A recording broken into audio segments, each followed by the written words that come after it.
आज हम लोग बिहार बोर्ड द्वारा जारी मॉडल सेट विषय केमिस्ट्री का क्वेश्चन देखते हैं।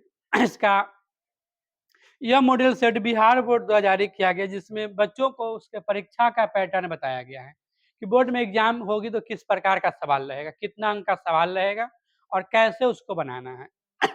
इंटरमीडिएट एग्जामिनेशन 2025 के लिए यह है, वार्षिक एग्जाम के लिए है और ये थ्योरी में सैद्धांतिक परीक्षाओं के लिए है। कुल प्रश्न आपको आएंगे 70 ऑब्जेक्टिव, 20 शॉर्ट और 6 लॉन्ग, कुल 96 प्रश्न होंगे प्रश्न सेट में। इसको बनाने के लिए 3 घंटा 15 मिनट का समय दिया जाएगा। आपका विषय कोड 118 रहेगा, 70 अंक का एग्जाम होगा।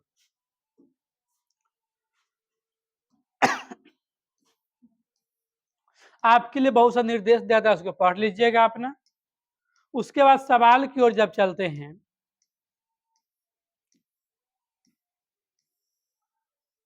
देखिए पहला ही बहुत अच्छा सवाल आया है। पहला सवाल कहता है कि मूल क्रिस्टल तंत्रों की संख्या है। तो मूल क्रिस्टल तंत्रों की संख्या 7 होती है। ये 7 कौन कौन होती है? तो एकंताक्ष, द्विसलंबाक्ष, विषमलंबाक्ष, घनीय, षटकोणीय, त्रिंताक्ष, त्रिसमताक्ष सब लेकर 7 को होती है। तो मूल क्रिस्टल तंत्रों की संख्या है तो 7 है। घनाकार संरचना में पिंड केंद्रित परमाणु की समन्वयन संख्या होती है। घनाकार स्ट्रक्चर देखिएगा तो इस प्रकार का स्ट्रक्चर होगा।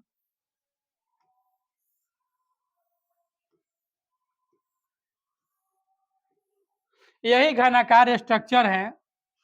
इसके जो अंदर में परमाणु होगा इसी का पूछता है समन्वय संख्या, तो 8 होगा कि जो अंदर का परमाणु है वह इस कोना से भी जुड़ेगा, इस कोना से भी जुड़ेगा, इससे भी जुड़ेगा, इससे भी जुड़ेगा, इधर भी जुड़ेगा, इधर भी जुड़ेगा, इधर भी जुड़ेगा। यह 8 कोना से जुड़ जाएगा। तो इसका जो समन्वय संख्या होगा वह 8 होगा। कौन सा ऑप्शन 8 है? ऑप्शन नंबर सी है।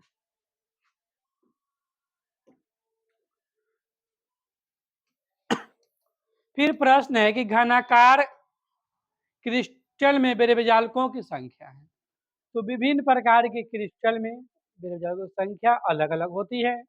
जैसे घनाकार में 3 होती है, ऑर्थोरॉम्बिक में 4 होती है, षटकोणीय त्रिसमताक्ष सब में 1 होती है और कुल जालकों की संख्या 14 होती है। तो इसका जो सही उत्तर होगा वह ए होगा, 3।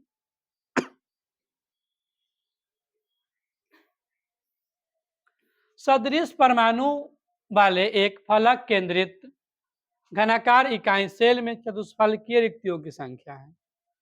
तो इसमें 8 रहता है एफसीसी क्रिस्टल में। फलक मतलब एफसीसी का क्रिस्टल, इसमें 8 रहता है। प्रश्न है किसका हिमांक अवनमन अधिकतम होगा? तो हिमांक अवनमन अनुसंख गुण होता है और अनुसंख गुण विलेय पदार्थ के कणों की संख्या पर निर्भर करता है, प्रकृति पर नहीं। तो सब में कणों की संख्या देखिएगा तो K2SO4 में 2K प्लस और SO4-2 है, मतलब 3 कण है, 2 कण पोटेशियम का, 1 कण सल्फेट आयन का। NaCl में Na प्लस और Cl माइनस, मतलब 2 कण है, एक Na का, एक Cl का। यूरिया का सूत्र होता है NH2CONH2, सहसंयोजक अणु है, नहीं टूटेगा, 1 कण रहेगा।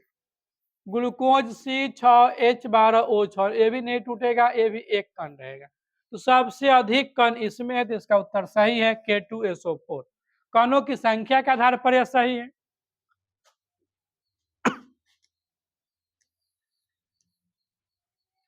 फिर प्रश्न है कि कौन अनुसंग गुण का उदाहरण है? तो अनुसंग गुण 4 प्रकार का होता है। वाष्प दाब का अपेक्षिक अवनमन, क्वथनांक का उन्नयन, हिमांक का अवनमन और प्रसरण दाब। तो कौन सा इसका सही आ रहा है? इसमें आपको मैच कर रहा है क्वथनांक उन्नयन। 18 ग्राम ग्लूकोज है, 1000 ग्राम विलायक में घुलाने पर घोल की मोललता निकालना है। मोललता बनता है तो मोललता के लिए सूत्र रहता है x बटे m गुने 1000 बटे W। x का मान 18 दिया गया है। ग्लूकोज का आणविक द्रव्यमान जोड़ने से 180 आएगा। 1000 है और 1000 ग्राम विलायक में घुला दिया, W भी 1000। इससे ही कट जाएगा, इससे ही कट जाएगा 10 बार में, मतलब ये 1/10 आएगा, तो 0.1 आएगा। कौन सा ऑप्शन सही है? 0.1।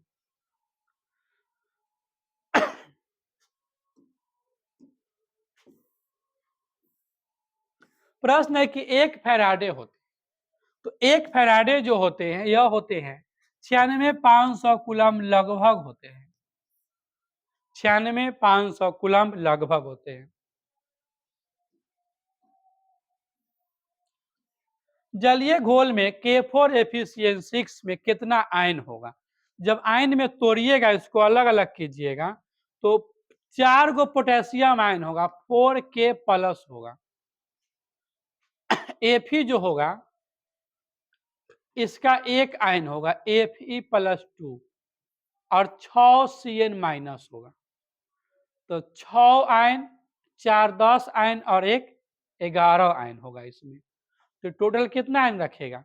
11। 4 गो पोटेशियम का, 1 गो लोहा का और 6 गो Cn का आयन, साइनो आयन है।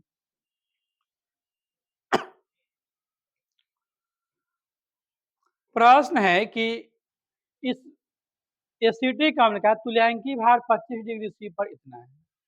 अनंत अनुता पर इसका CH3 का विखंडन का अंश है, कितना परसेंट टूटता है? तो इसको सूत्र से आकर सॉल्व करने पे 5% होता है, जबकि इसमें 5% का कोई ऑप्शन सही नहीं है। 5% को दशमलव में ऐसे भी नहीं लिखा जा सकता है, तो इसका कोई ऑप्शन सही नहीं मिल पा रहा है। बनाने पर यह 5% आता है। अगर 5% को पॉइंट में लिखा जाए तो 0.05 लिखना होगा, जो कोई ऑप्शन इसका सही नहीं मिला। इसमें 0 मिसिंग हो सकता है या फिर सवाल में कुछ मिसिंग होगा।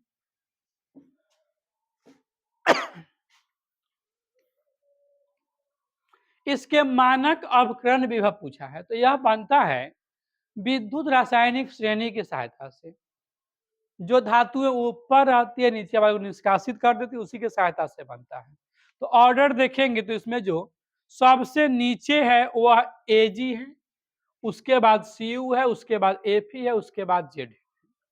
तो यह इसका बढ़ता क्रम है। इस तरह से इसमें चिन्ह रहेगा। Ag, इससे ज्यादा Cu है, उससे ज्यादा Fe है, सबसे ज्यादा जो है सो Zn का है।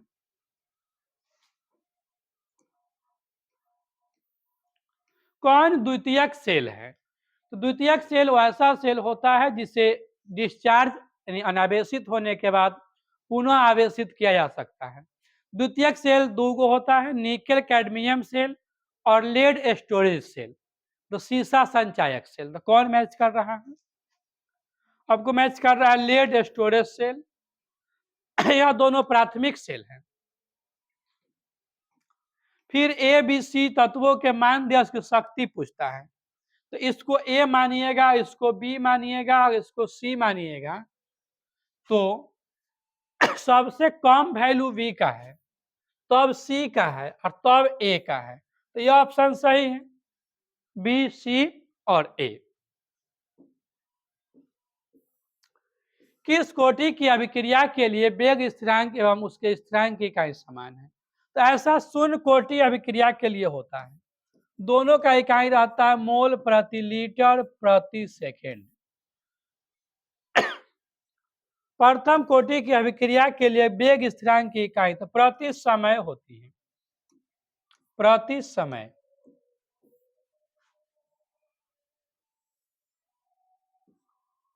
अभिक्रिया दिया गया है, इसके वेग का निरूपण करना है।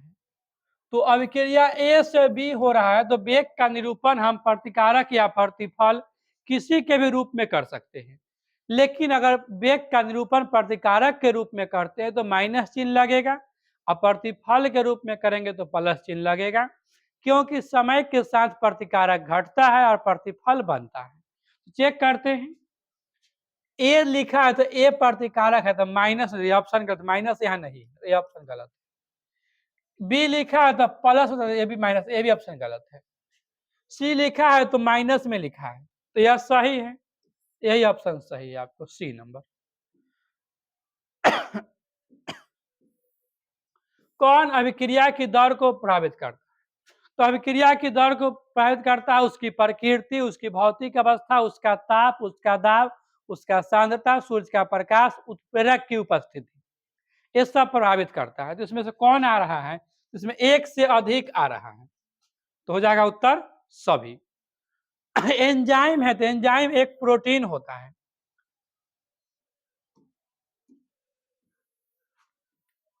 टिंडल प्रभाव होगा, टिंडल प्रभाव सॉल में पाया जाता है। जब प्रकाश की किरण को वास्तविक विलयन से गुजारा जाता है तो प्रकाश का प्रकीर्णन नहीं होता है, लेकिन जब उसी प्रकाश किरण को कोलाइडी विलयन से गुजारा जाता है तो प्रकाश का प्रकीर्णन होता है। इसी प्रभाव को हम टिंडल प्रभाव कहते हैं। तो यह जो टिंडल प्रभाव होता है केवल कोलाइडी विलयन में पाया जाता है, कोलाइडी विलयन को ही सॉल कहा जाता है, तो यह गुण सॉल का है।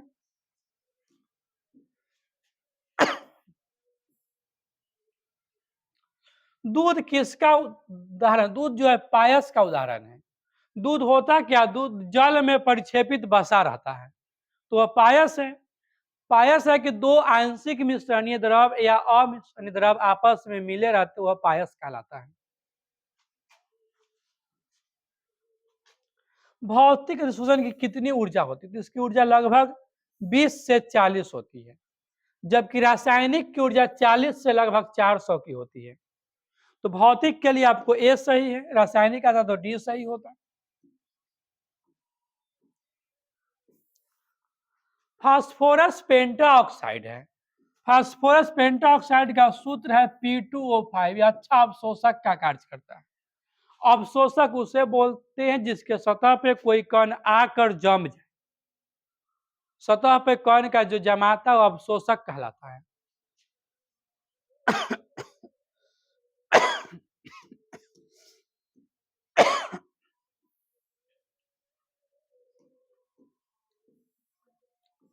हेमाटाइट से लोहा प्राप्त करना है तो चूना पत्थर का उपयोग द्रावक के रूप में होता है, द्रावक।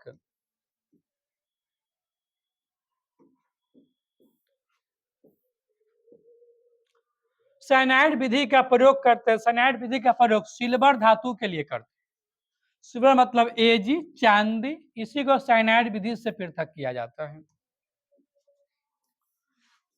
गैलेना का है तो गैलेना का सूत्र होता है पीबीएस, गैलेना का सूत्र होता है पीबीएस, तो इसमें पीबी आया है। सल्फाइड अयस्कों का सांदन होता है, सल्फाइड अयस्क बहुत हल्के होते हैं और उनका सांदन होता है फेन उत्प्लावन विधि द्वारा।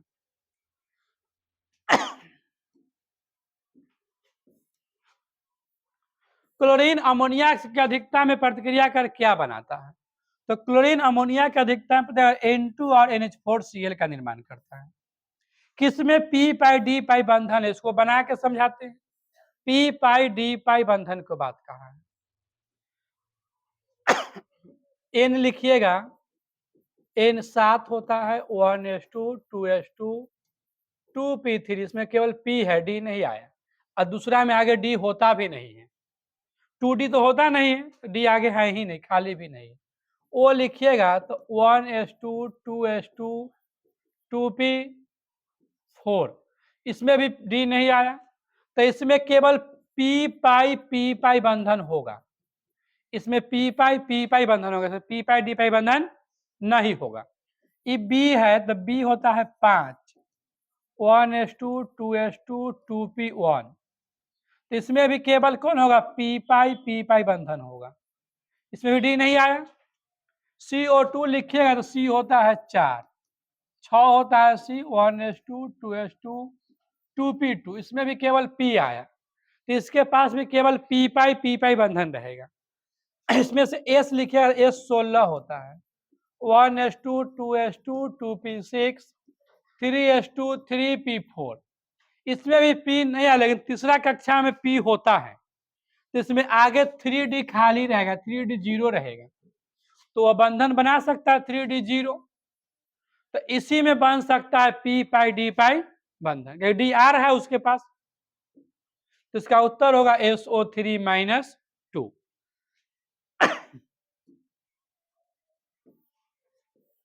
वर्ग 16 के तत्व कहलाते हैं, तो वर्ग 16 के तत्व कैल्कोजन कहे जाते हैं। वर्ग 16 के जो तत्व है वह कैल्कोजन कहे जाते हैं, और वर्ग 17 के जो तत्व होते हैं वह हैलोजन कहलाते हैं।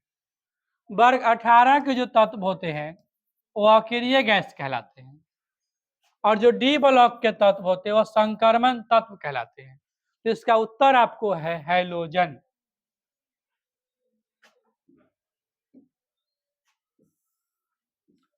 प्रथम संक्रमण श्रेणी में उच्चतम ऑक्सीजन अवस्था दर्शाएगा। तो प्रथम संक्रमण श्रेणी 21 से लेकर 30 तक होता है, तो सबसे अधिकतम मान Mn का होता है, Mn का मान +7 तक आता है, सबसे अधिक वैल्यू Mn की होती है। 4f ऊर्जा स्तर क्रमिक रूप से बढ़ता है, तो 4f ऊर्जा स्तर क्रमिक रूप से लैंथेनाइड में बढ़ता है। परमाणु संख्या 57 से 71 तक का तत्व लैंथेनाइड कहलाता है, जिसका अंतिम इलेक्ट्रॉनिक विन्यास में इलेक्ट्रॉन 4f कक्षा में प्रवेश करते रहता है। परमाणु संख्या 89 से 103 तक का तत्व एक्टिनाइड कहलाता है, इसका अंतिम इलेक्ट्रॉन 5f कक्षा में प्रवेश करते रहता है। डी ब्लॉक के तत्व संक्रमण धातु कहलाते हैं, इनका अंतिम इलेक्ट्रॉन डी में प्रवेश करते रहता है। वर्ग 1 के तत्व क्षार धातु कहलाते हैं, इनका अंतिम इलेक्ट्रॉन एस में प्रवेश करते रहता है। तो आपका सही उत्तर होगा लैंथेनाइड, जिसमें 4f रहता है। इसकी समन्वयन संख्या कितनी है? समन्वय संख्या उस अणु में उपस्थित लिगेंड की संख्या होती है। तो इसमें कितने लिगेंड्स हैं? तो इसमें 3 लिगेंड्स है C2O4-2 का, तो इसका सही ऑप्शन रहेगा ए। कौन अणुचुंबकीय है? तो अणुचुंबकीय उसे बोलेंगे जिसमें इलेक्ट्रॉन अयुग्मित रहे। 3 प्रकार के लिगेंड होता है, CO, CN और NH3। यह तीनों लिगेंड जो होता है अयुग्मित इलेक्ट्रॉन को युग्मित कर देता है, मतलब जो जोड़ा में न हो उसको जोड़ा कर देता है। तो ये तीनों छोड़ के जिसमें लिगेंड पाया जाएगा वो सी अनुचुंबक होगा। यह तीनों लिगेंड वाला कंपाउंड प्रतिचुंबक होगा। तो सीओ देखिएगा, तो सीओ ऑप्शन ए में है, तो यह नहीं होगा। CN इसमें है, तो यह भी नहीं होगा। NH3 यहाँ है, तो यह भी नहीं होगा। तो उसको छोड़ के बच गया NiCl4, तो यही आपका सही उत्तर है, NiCl4-2, यह सही उत्तर है आपका। कौन ऑक्सीकारक अपकारक दोनों का मान दिखाएगा? देख लीजिए, सब में सल्फर है। सल्फर एक तत्व है जिसकी परमाणु संख्या 16 है, 1s2, 2s2, 2p6, 3s2, 3p4। Sulphur के पास 6 इलेक्ट्रॉन्स होते हैं। अगर सल्फर अंतिम कक्षा में 8 रखने की कोशिश करेगा, तो इसको अंतिम कक्षा में 6 है, उससे पहले 8 है, उससे पहले 2 है। तो अगर ये 6 खो देगा तो अंतिम में 8 को पुट जाएगा, तो इसका अधिकतम मान +6 तक हो सकता है। और ये 2 को लेगा तो एस का मान -2 तक हो सकता है। अधिकतम मान आने पर वह तत्व काम करता है ऑक्सीकारक का, काम करता है। न्यूनतम मान आने पर वह तत्व काम करता है अवकारक का, काम करता है अवकारक का। और दोनों के बीच में मान है तो दोनों का वो काम करेगा, दोनों का वो। तो अधिकतम मान +6 है, न्यूनतम मान -2 है। H2S में -2 मान है, A में +4 मान है, A में +6 मान है, A में +6 मान है। ये दोनों अधिकतम है, दोनों ऑक्सीकारक रहेगा खाली। ये न्यूनतम है तो ये रहेगा खाली अवकारक। बीच में है तो ऑक्सीकारक भी और यह अवकारक भी, तो दोनों का काम करेगा, ऑक्सीकारक का भी और अवकारक का भी। कौन रंगीन होगा? तो नाइट्रोजन का 2 ऑक्साइड रंगीन होता है, वह 2 ऑक्साइड होता है एगो NO2 और एगो N2O3। यह दोनों रंगीन होता है, बाकी सब रंगहीन होता है।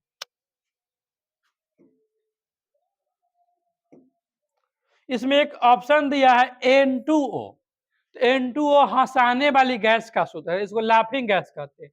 इसको छोड़ देने से आदमी हंसने लगे, दांत फाड़ फाड़ के हंसेगा। इसको ऐसा होता है कि जहां कोई मर गया तो छोड़ दिया जाए तो वहां पर रोने वाला भी हंसने लगता है। जैसे किसी फिल्म में शूट है इसका कि कोई नेता गया था किसी से मिलने, किसी को पत्री नेता मिलने गया था, तो वहां पर कोई नेता को लाफिंग गैस सुंघा दिया, तो नेता लाश के पास जाके हंस रहा था, उसका बहुत बर्बादी हुआ बाद में। लाफिंग गैस बहुत हंसाने वाली गैस। कौन आयन रंगहीन होगा? तो इलेक्ट्रॉनिक विन्यास में अगर पूरा इलेक्ट्रॉन युग्मित होगा तो रंगहीन होगा।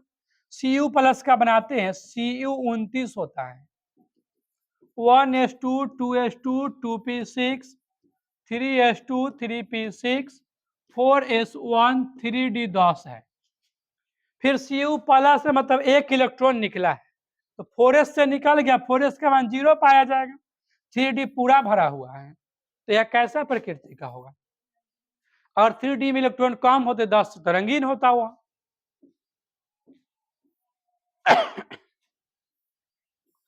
कौन संक्रमण तत्व नहीं है? तो डी ब्लॉक के तत्व भी संक्रमण तत्व होते हैं। एस डी ब्लॉक का तत्व नहीं है। एसएन जो है वह पी ब्लॉक का तत्व है, टीन वर्ग संख्या 14 का तत्व है, तो वह नहीं होगा। वर्ग 18 के तत्वों का इलेक्ट्रॉनिक विन्यास, का विन्यास NH2NP6 होता है, अंतिम सेल में 8 इलेक्ट्रॉन होते हैं।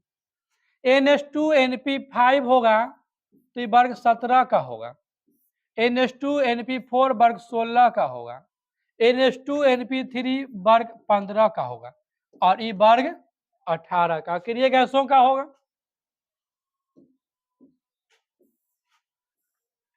कौन सबसे कम क्वथनांक वाली गैस? अक्रिय गैस होती है सबसे कम क्वथनांक वाली गैस, और इसमें अक्रिय गैस आपको हीलियम दिया गया सबसे पहले। हूप की विधि किसके लिए? हूप की विधि एल्युमिनियम धातु के लिए है, उस एल्युमिनियम धातु को निकाल सकते। सबसे ज्यादा विद्युत ऋणात्मक तत्व है, तो सबसे बेसी फ्लोरीन है जिसका मान 4.0 है, फ्लोरीन का मान 3.0 है। 4.0 फ्लोरीन से बेसी किसी का मान नहीं होता, सबसे मैक्सिमम उसी का रहता है।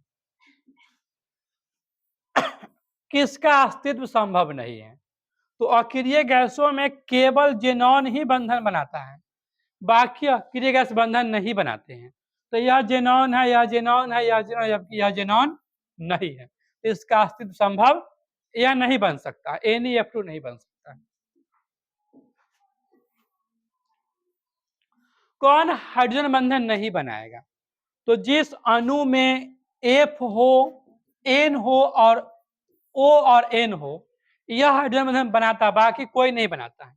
इसमें N है, इसमें O है, इसमें F है, तो तीनों बनाएगा, और HCl हाइड्रोजन बंधन नहीं बनाएगा। तो यही आपका सही उत्तर है, HCl। जटिल यौगिक विलयन में कितना आयन देगा? तो ये 3 आयन देगा, Cl इसमें 3 गो,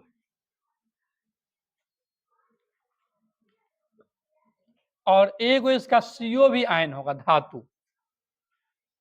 3 गो ऋण आयन देगा और एगो या धनायन। NH3 उदासीन होता है, तो इसका सही उत्तर रहेगा 4। इसमें 3 ऋणात्मक है, 1 धनात्मक है।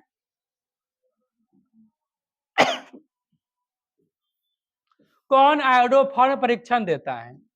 तो एथाइल एल्कोहल आयोडोफॉर्म परीक्षण देता है।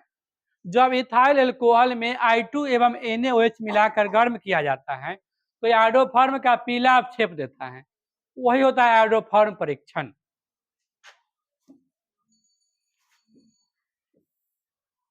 एल्काइल हैलाइड का जो जलीय घोल है, हैलाइड से अल्कोहल बनना है, तो देखिए यह एल्काइल हैलाइड है और KOH है और जलीय है,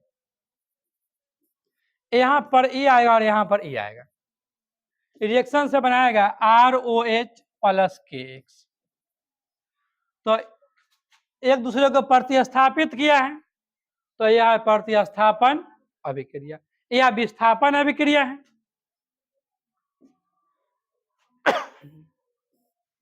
बतियाना शुरू हो गया कि खिचड़ी पके लगा।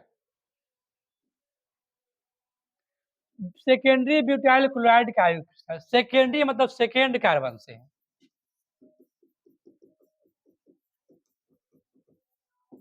देखिए यही है, तो 1 2 3 और 1, तो 2 क्लोरो ब्यूटेन है। कौन सा सही है? 2 क्लोरो ब्यूटेन। कौन विनाइल हैलाइड है? तो विनाइल हैलाइड का सही सूत्र तो यह होता है,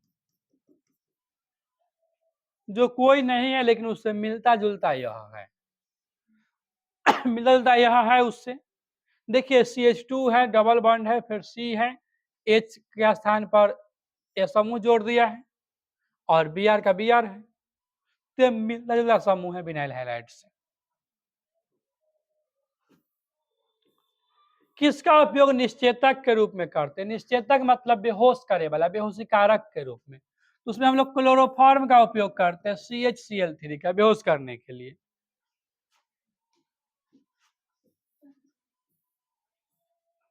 C2H5OH और CH3O है। देखिए इसमें क्रियाशील मूलक अल्कोहल है, इसमें क्रियाशील मूलक ईथर है, तो क्रियाशील मूलक में अंतर है, तो यह क्रियाशील समाव्ययता है।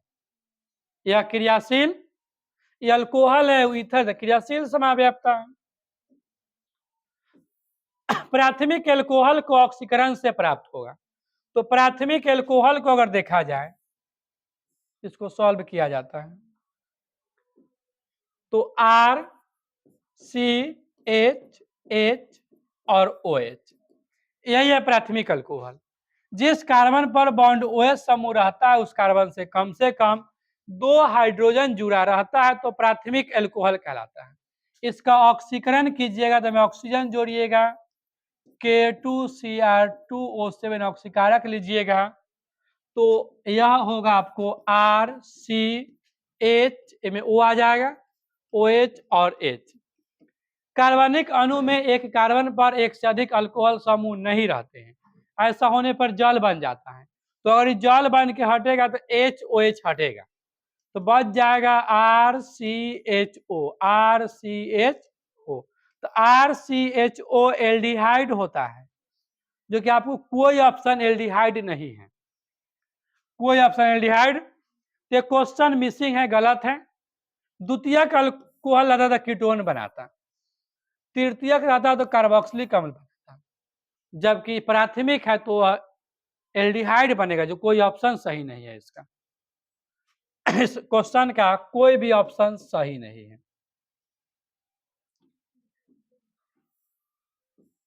डाइमेथाइल ईथर का IUPAC नाम है, तो C2H5O C2H5 एक डाइमिथाइल ईथर, इधर एथेन इधर एथॉक्सी है, तो इसका नाम है एथॉक्सी एथेन।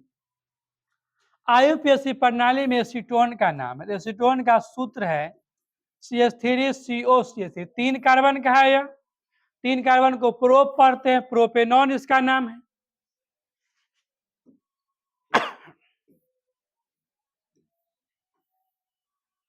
फॉर्मल्डिहाइड NaOH से प्रतिक्रिया कर बनाते हैं, यह कैनिजारो प्रतिक्रिया होती है। जब फॉर्मल्डिहाइड की प्रतिक्रिया क्षार से कराई जाती है तो मिथाइल एल्कोहल एवं सोडियम फॉर्मेट बनता है, यह कैनिजारो प्रतिक्रिया कहलाती है। तो किसमें है? इसमें है मिथाइल अल्कोहल और सोडियम फॉर्मेट, CH3OH और HCOON, सोडियम फॉर्मेट और मिथाइल अल्कोहल। इसमें कहता है कि कैसा रिएक्शन हो रहा है, किसका उदाहरण? तो देखिए ये जो HCN समूह था वह जाकर जुड़ गया है इस कार्बन से, O के साथ H जुड़ा है और नीचे से कौन जुड़ गया है? Cn, तो योग हुआ है, तो यह कौन? नाभिक स्नेही योग है।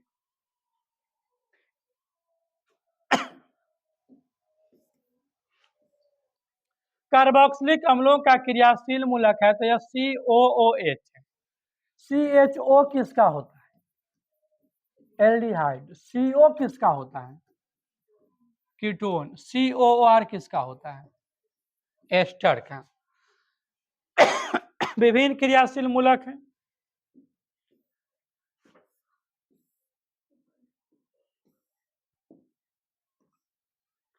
CH3CN का जल अपघटन से बनेगा तो इसमें एसिटिक एसिड बनता है। एसिटिक एसिड 2 कार्बन का एसिड। इससे कहता है कि कौन संभव है, जिससे सब संभव है, प्राथमिक भी, द्वितीयक भी और सब इससे बन सकता है। ऐसे लिखा जाए CH3 CH2 CH2 NH2 तो प्राथमिक एमीन है, इसको पूरा किया। ऐसे लिखा जाए, इसको NH होगा, CH2 CH3 तो द्वितीय एमीन को पूरा किया। ऐसे लिखा जाए CH3N CH3 CH3 तो तृतीय एमीन को पूरा किया। तो इससे सब संभव है, इनमें से सब। एनिलीन की अभिक्रिया करते हैं सल्फ्यूरिक अम्ल से तो ये बनाता है बेंजीन सल्फोनिक अम्ल। प्राइमरी एमीन को जब हम क्लोरोफॉर्म के साथ करते हैं तो यह कार्बिल एमीन प्रतिक्रिया होती है। कार्बिल एमीन प्रतिक्रिया होती है। सुक्रोज का जल अपघटन जो होता है इनवर्सन कहलाता है। इनवर्सन।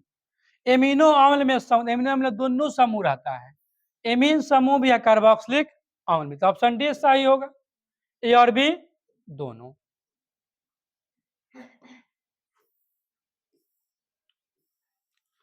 रतौंधी किस रतौंधी विटामिन ए की कमी से होता है। विटामिन ए घटे से आंख की रोशनी घटती है, रात में दिखाई नहीं देता है, वही रतौंधी कहलाता है। हमारा साधारण शरीर नहीं बनाता, हमारा शरीर जो होता है वह विटामिन नहीं बना सकता, हमारे शरीर से विटामिन नहीं बनता है।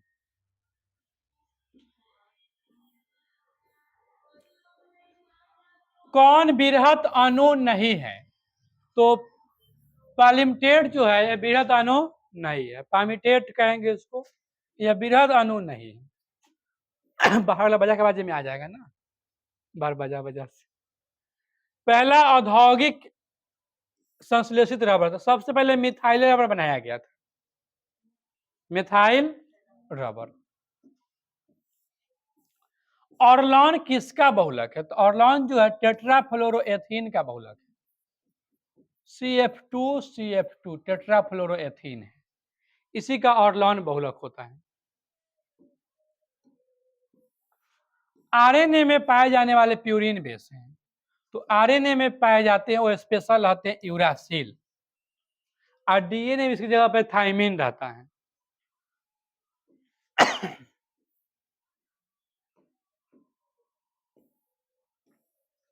सबसे सही क्रम है, जिसका सही क्रम रहता है भस्म शर्करा फॉस्फेट, इसी ऑर्डर में रहते हैं। सबसे अंतिम सवाल आपका है कि वनस्पति कोशिका में कौन रहेगा? तो सेलुलोज खूब पाया जाता है वनस्पति कोशिका में। इसके बाद इसका आता है लघु उत्तरीय प्रश्न। लघु उत्तरीय प्रश्न आपको 20 रहेगा, 10 बनाना रहेगा 20 नंबर का। पहला सवाल है कि मूलरता मूललता में अंतर करें। तो प्रति 1 लीटर बिलियन में उपस्थित विलेय के मोलों की संख्या को मूलरता कहते हैं। इसे कैपिटल एम द्वारा सूचित किया जाता है, इसकी इकाई मोल प्रति लीटर होती है। यह तापक्रम पर निर्भर करता है एवं तापक्रम के समानुपाती होता है। यह मूलरता लिख लेंगे। फिर मूललता लिखेंगे तो प्रति 1 केजी विलायक में उपस्थित विलेय के मोलों की संख्या को मूललता कहते हैं। इसे स्मॉल एम से सूचित करते हैं, इसकी इकाई मोल प्रति किलोग्राम होती है। यह तापक्रम से स्वतंत्र होता है। दोनों बन जाएगा, मूलरता मूललता में अंतर लिख सकते 2 कॉलम बना के। दूसरा सवाल कहता है कि मोलर चालकता को परिभाषित करें और उसकी इकाई लिखें। तो मोलर चालकता है कि 1 मोल वैद्युत अपघट जिसे 1 मीटर की दूरी पर रखें, 2 बड़े इलेक्ट्रोडों के बीच रखा गया हो, उसके द्वारा उत्पन्न चालकता को हम मोलर चालकता कहते हैं। इसकी इकाई प्रति मोल ग्राम, गलती हो, इसकी इकाई जो है वह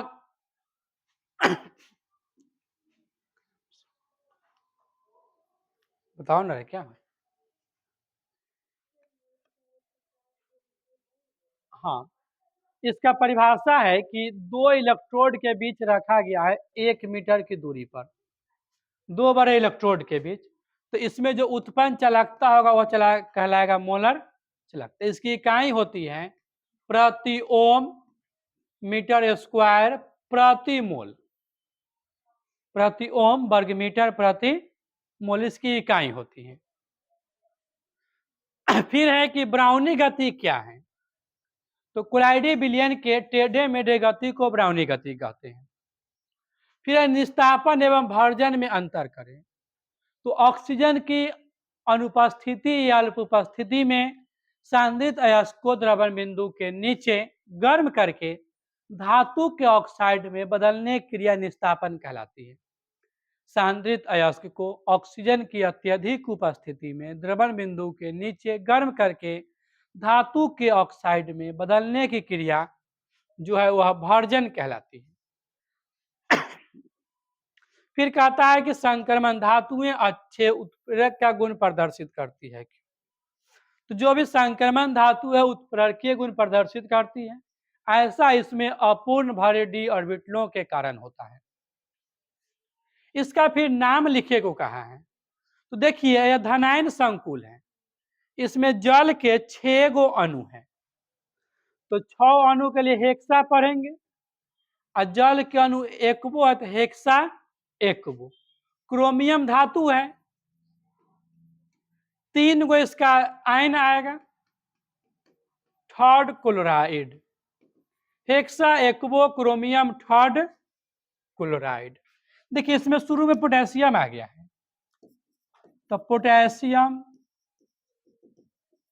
2 गो साइनाइड है, तो डाई साइन। एजी है, इसको 2 नाम है, सिल्वर भी अर्जेंटम भी। तो रिनाइन में तो अर्जेंटम पढ़ेंगे और एटीई भी लगाएंगे नाम के अंत में। अर्जेंटेंट फर्स्ट होगा इसका ऑक्सीकरण संख्या। Potassium dicyano argentate first. फिर सवाल है कि ग्रेफाइट जो है विद्युत का अच्छा चालक है, जबकि हीरा नहीं, क्यों? तो ग्रेफाइट की संरचना में प्रत्येक ग्रेफाइट में कार्बन पर मुक्त इलेक्ट्रॉन पाया जाता है जो विद्युत वाहक का कार्य करता है, जबकि हीरा के संरचना में कोई मुक्त इलेक्ट्रॉन नहीं पाया जाता है, जिससे यह विद्युत का चालन नहीं करता है। पिंड केंद्रित घनाकार इकाई सेल क्या है? बीसीसी सेल पूछा है। देखिए यह सेल है,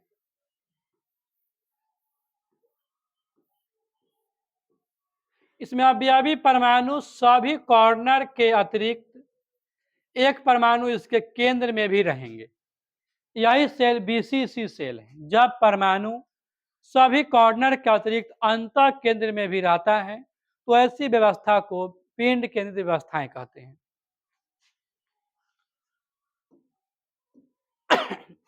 फेलिंग विलयन क्या होता है, इसका क्या उपयोग है? तो जो होता है क्यूप्रिक सल्फेट का घोल CuOH हॉल्ट, उसी को फेलिंग विलयन कहते हैं। इसका उपयोग होता है एल्डिहाइड कीटोन में अंतर लिखे में। जो एल्डिहाइड होता है वह फेलिंग विलयन से प्रतिक्रिया करता है, जबकि कीटोन होता है वह फेलिंग विलयन से प्रतिक्रिया नहीं करता है। तो वहां से इसको उपयोग होता है। फिर कहता है कि निम्नलिखित के IUPAC नाम लिखें। देखिए इसमें 1, 2 और 1 3 कार्बन है, दूसरे कार्बन पे हाइड्रोक्सी समूह है, तो 2 हाइड्रोक्सी प्रोपेन और फिर oic acid, 2 hydroxy propanoic acid. देखिए इसमें एस्टर समूह है तो इसको अलग पढ़ते हैं, इधर से 1 2 और 1 3, इसको मेथाइल पहले लिखेंगे। मेथाइल 3 कार्बन है तो प्रोप एन और इसका ओएट द्वितीयक पढ़ते थे, मिथाइल प्रोपेनोएट,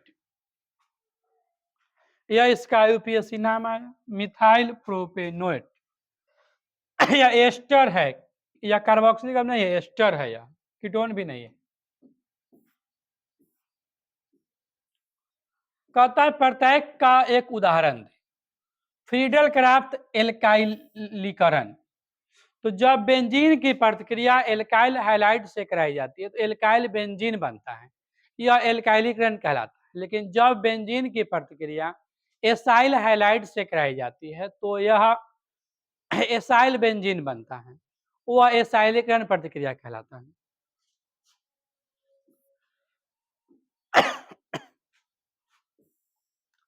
मोनोहाइड्रिक एल्कोहल का वर्गीकरण किस प्रकार किया जाता है? तो मोनोहाइड्रिक एल्कोहल का वर्गीकरण कार्बन के आधार पर किया जाता है। 3 प्रकार का होता है, या 2 प्रकार का भी कर सकते हैं। पहले कर सकते हैं संतृप्त मोनोहाइड्रिक एल्कोहल और असंतृप्त मोनोहाइड्रिक एल्कोहल। तो यह किया गया बंधन के आधार पर, एकल बंधन द्विबंधन के हिसाब से किया जा सकता है, संतृप्त और फिर असंतृप्त। फिर है कि बेकेलाइट पर संक्षिप्त नोट लिखें।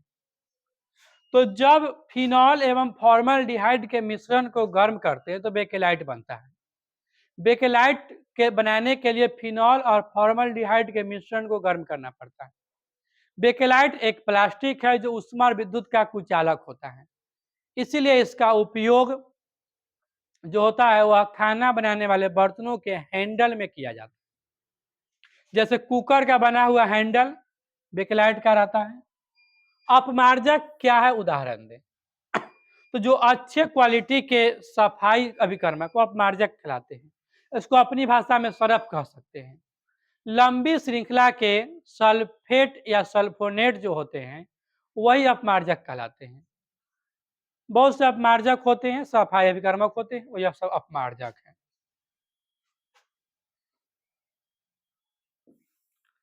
फिर है आवश्यक तथा अनावश्यक एमिनो अम्ल क्या है?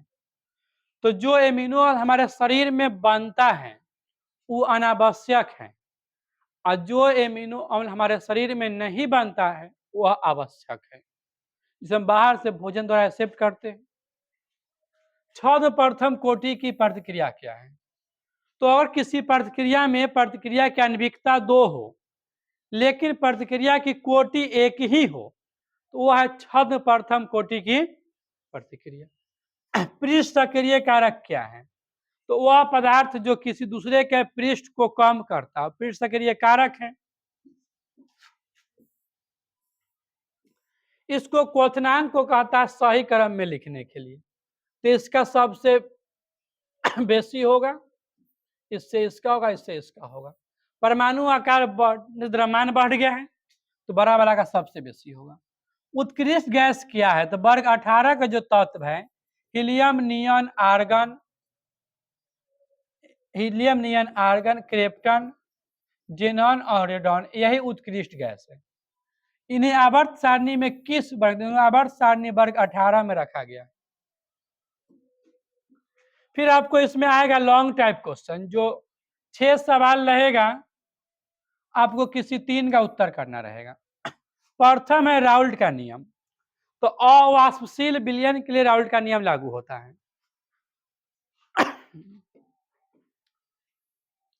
दूसरा है आणविकता कोटि में अंतर लिखना, आणविकता और कोटि में अंतर लिखना। तो रासायनिक प्रतिक्रिया में भाग लेने वाले कण आणविकता कहलाते हैं, और रासायनिक प्रतिक्रिया में प्रतिकारक का जो सांद्रता होता है उसके घातांक का योगफल जो होता है प्रतिक्रिया की कोटि। लायोफिलिक या लायोफोबिक सॉल में अंतर लिखे। द्रव को पसंद करने वाले सॉल लायोफिलिक हैं और द्रव को पसंद न करने वाले सॉल लायोफोबिक हैं। बॉक्साइट एस एल्युमिनियम का निष्कर्षण कहता है। बॉक्साइट का सूत्र Al2O3 है। इससे एल्युमिनियम का निष्कर्षण कई चरणों में किया जाता है। इसमें जल के अणु भी रहता है।